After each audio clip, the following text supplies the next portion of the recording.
Alright, there's the start of it. I got the base built, and I still need to put a floor in it for one set of batteries and a shelf for the other set of batteries, these guys. And then I decided to build it like a workbench, and I'll just put doors on the front to seal all that up eventually.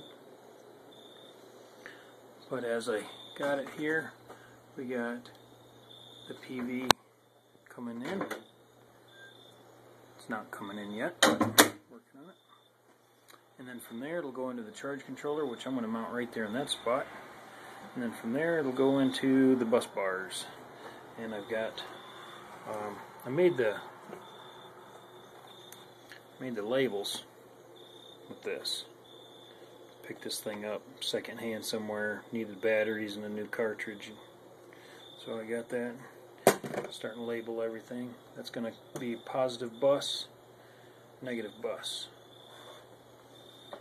So here's what I did. If you look at this one, it's got the 3-pole disconnect in there. 3-pole, single pole. Anyway, and then what I did with these ones is I gutted them, and I mounted the insulator, drilled a hole, mounted the insulator on both sides there, and then stainless steel bolts drilled through the copper bus, and all of my 4/0 are black, so I taped it red. So I got that in there, and I have yet 4 holes before I have to start drilling any, and I think that's going to be plenty. So what I can do is, here I can add one of these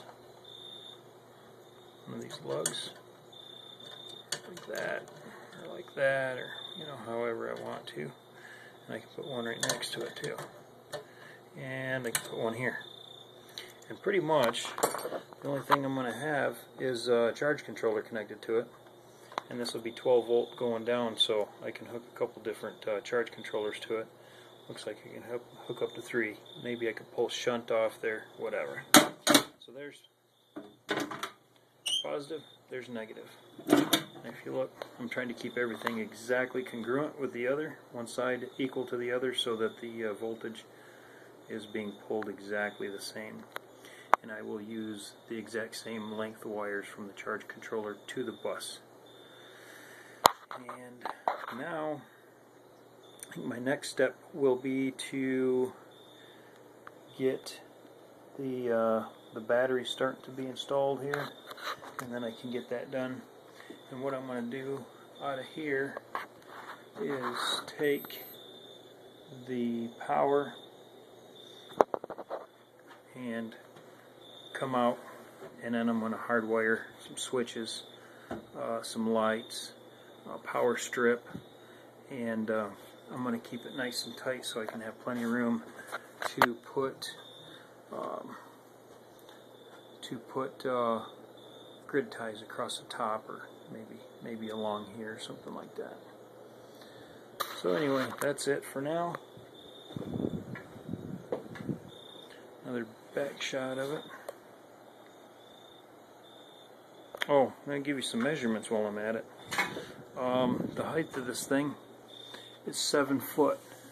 I made it 7 foot so that it can be taken out of here and pretty much installed anywhere, and I'm not going to have an issue moving it around.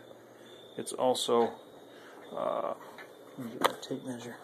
It's exactly 4 feet wide, and it is